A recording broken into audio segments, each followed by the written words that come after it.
Joe Biden has released his new relief plan. Is a $1.9 trillion relief program. And me and Shannon had an article, posted in our notes before, but then like 10 minutes before we started recording the show, new details came out, and it is worth reading. So let's start with the key items in the Biden stimulus bid. So first, we have stimulus checks. The plan includes a central promise of Democrats boosting direct payments to individuals to $2,000 for most Americans, on top of the $600 that Congress approved in December. Also, the plan would allow residents who are married to undocumented residents to receive stimulus payments who are barred in prior rounds. Now, pause here. This is what I mean when I say the media is useless. I didn't hear anything about that second part. Me either. Anything. That is egregious. That because first of all, I don't know why they would deny you money if you're married to an immigrant. What does that have to do? What? I mean, I don't. Okay. It makes no sense. I'm legal. Mm-hmm. Exactly. I'm a legal citizen. Who cares if my spouse is? First of all, I thought if you married somebody, they become a citizen anyway. Yeah, I think that's supposed to be the thing. I don't know. Look, I'm not going to harp on that point. Yeah, that doesn't make any sense. That doesn't make any sense because you technically wouldn't be undocumented anymore if you were married. That's what I'm saying. She's my wife. Did that rule change? Did that change? Well, I don't know if it changed. Maybe the law is you marry somebody and then they can file to be a citizen. Maybe it's not automatic. Oh, okay. But whatever the case was, to me that was very cruel to do. Deny Americans stimulus money if they were married to undocumented people. Cruel and despicable, in my opinion. Yeah. Mm-hmm. But other than that, I think me and you, Shannon, support giving Americans $2,000 in stimulus money. Of course we do, because that means that we're getting $2,000. Yes, it's all self-serving. Next, vaccinations and testing. Biden's plan includes $20 billion to create a national vaccine distribution program that would offer free shots to all U.S. residents, regardless of immigration status. The plan calls for creating community vaccination centers and deploying mobile units in hard-to-reach areas. Biden is also calling for $50 billion to ramp up testing efforts, including purchasing rapid result tests, expanding lab capacity, and helping local jurisdictions implement testing regimens. So I think the biggest difference between this and probably what the Trump campaign was doing is this is creating like a national vaccination distribution chain versus I think Trump was sending the vaccines to states and they would handle distribution. Mm-hmm. I'm pretty sure that's what Trump's plan was versus this is coming straight from the national government. I think in this, it's hard for me to say that I think the states should handle it when the states have effed this up so bad. The state should not handle it because the rollout right now is terrible and something better needs to be put in place. So I'm for this. I think I'll agree with Shannon there. I said I agree with you. Next, we have the state aid, which is Biden is pushing for $350 billion in funding assistance for state, local, and territorial governments, plus $20 billion for public transit systems. Democrats for months have pushed for more money to help state and local governments that have faced higher costs and lower tax revenue during the pandemic. States and cities warn they'll be forced to make deep cuts on public health, safety, and education programs without more funding because they can't borrow money in the way the federal government can. Many Republicans have chafed at more money for local governments, however, saying it amounts to a bailout for mismanaged government budgets. Now, here's where I'm probably going to part from Shannon. That last point by Republicans is a fact. That some of these state governments are in the position that they're in because of bad management in the first place. I'm a strong believer in state government. I'm a strong believer in competition between states. I'm a strong believer in consequences for your actions. And so a lot of these states, they spend wrong. Take New York State. How much money we waste. And so when the federal government comes and bails out these state governments time and time again, there's no incentive for you to actually act right. The only difference this time I would argue is that we're dealing with a national pandemic. And so global. This Oh yeah, a global pandemic. But as a country, we have Yeah. this disease ravaging every state, and so I don't know if you can afford a state cutting from their health budget, which would then make it harder for to distribute the vaccine, make it harder for people to get tested, make it harder for And so for this specific instance, we it might be one of those exception to the rule things where you kind of have to bail them out because this ain't the time to be holding people accountable because we're all going to pay if one of these states can't get their COVID situation in check. So yeah, unemployment insurance. Biden's plan would extend and expand unemployment benefits that are scheduled to run out in mid-March. That was my predicament. The proposal increases a weekly federal benefit to $400 from $300 and extends it through the end of September. It also extends benefits for self-employed individuals and gig workers and those who have exhausted their regular jobless benefits. That's good. That is good. That is good. Now that's good middle ground. If not 600, I feel like 400 is good middle ground. One hiccup for this could be, if I'm looking at this, can you restart the economy if people are getting 400? Nah. Can you still stimulate the economy? Of course you can. No, I was pretty much going to ask, like, would the 400 unemployment disincentivize people from looking for work? Oh, I mean, possibly, yes. Yeah, I think it's easier. It's easier to do with $600 than it is with $400. But depending on where you are, because there's certain states where the cost of living is very low. So $400 a week goes a long way. Yeah. So but I think it's the right play. Minimum wage. Biden is calling to more than double the federal minimum wage to $15 an hour from $7.25, a proposal that could alienate Republicans. In addition, he seeks to end the tip minimum wage used widely by restaurants and the hospital industry. At $2.15 an hour, it gives lower minimums to employees that get tips. Wait. I'm not sure if I understand this part. It says, in addition, he seeks to end the tipped minimum wage. Okay. Yes. So that means that now restaurant workers can make $15 an hour too, right? I'm trying to read the last sentence. It says right now, the tip minimum wage is $2.13, right?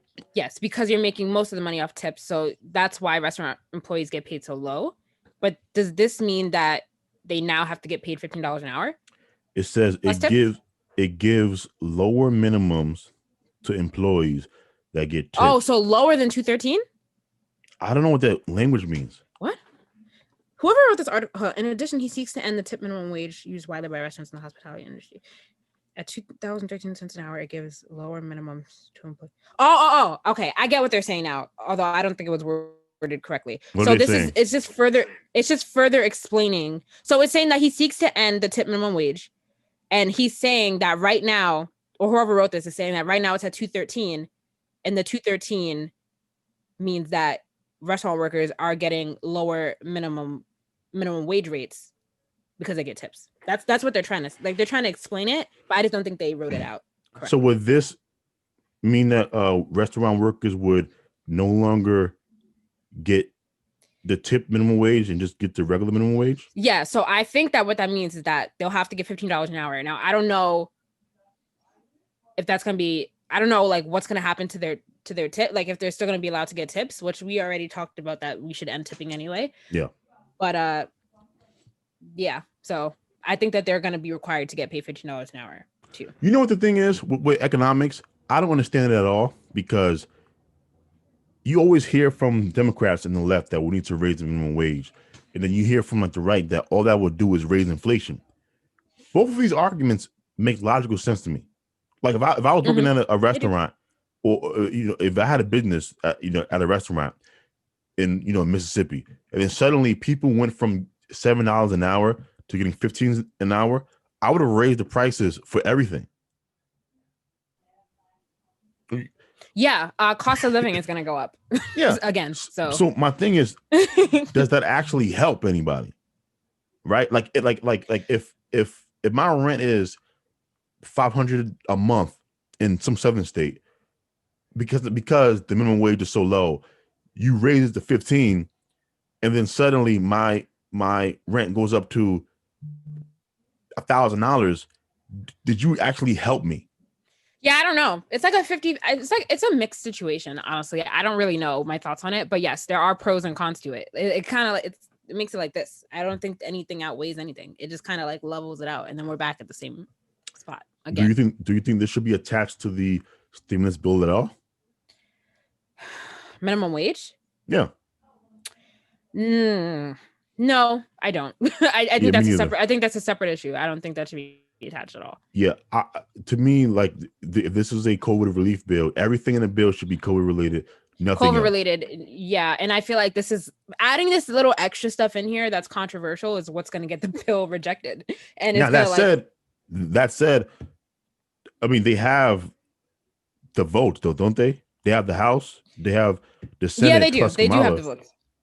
If all the Democrats vote in unison about this, which I'm assuming they will, but you never know. Paid leave. The Biden plan will create a requirement for employers, regardless of size, to offer paid sick leave during the pandemic to workers, a change that the transition team said would extend the benefit to 106 million workers. Parents and family members caring for sick relatives or out-of-school children could receive more than 14 weeks of paid sick and family leave. The plan will provide benefits of as much as $1,400 per week and tax credits for employers with fewer than 500 employees to reimburse them for the cost of the leave. This is tricky for me. That's great. It's tricky for me because it requires all employers, regardless of size. So in our minds, when we think about employers, we think about Amazon and like these big chains. But if you're like a small that have limited, yeah. Now the end of this says that the plan would provide benefits of as much as $1,400 per week and tax credits for employers with fewer than 500 employees.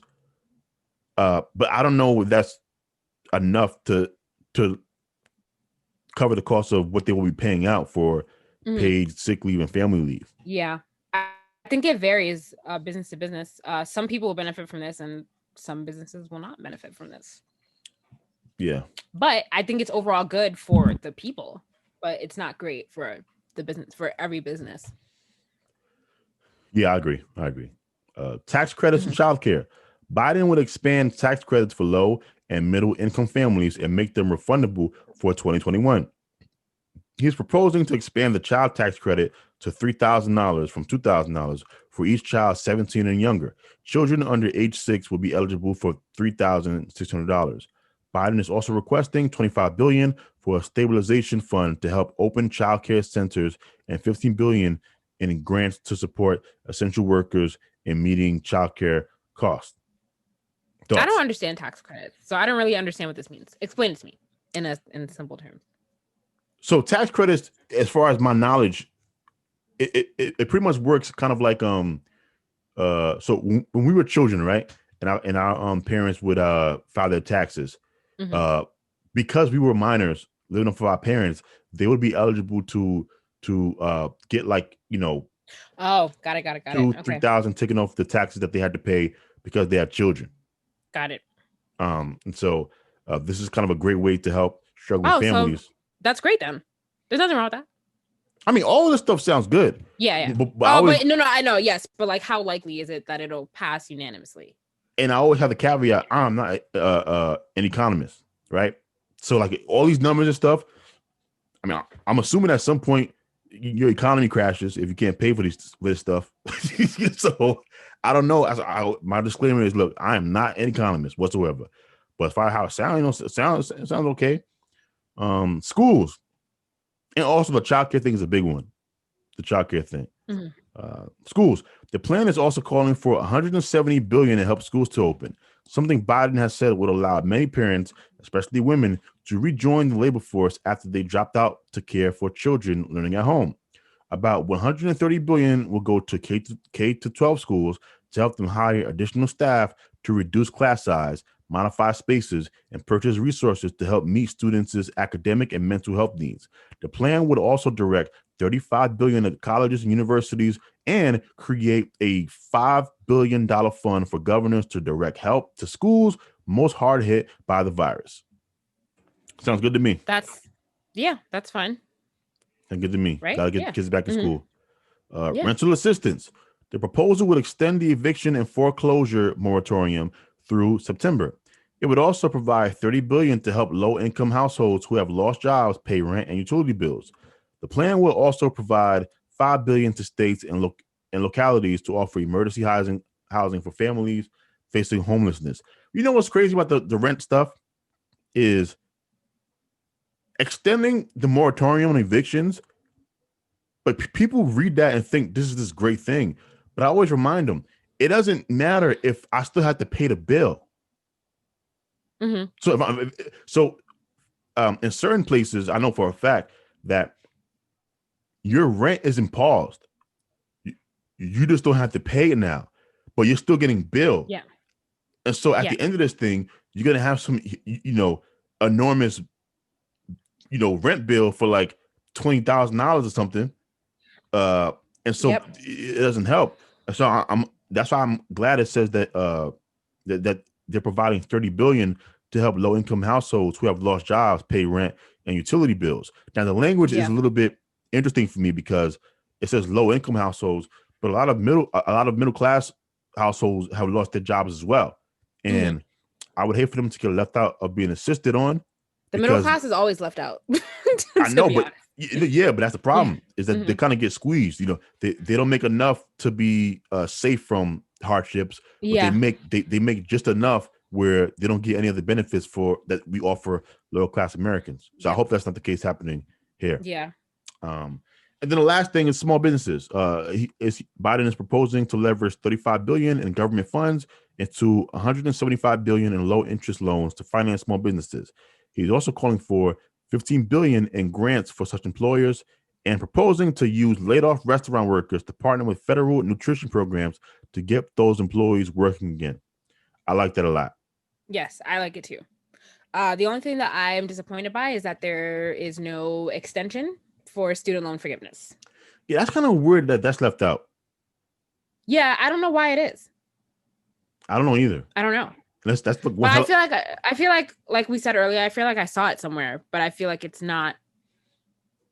I feel like it should be in here, so it's kind of messed up, Let me Google it.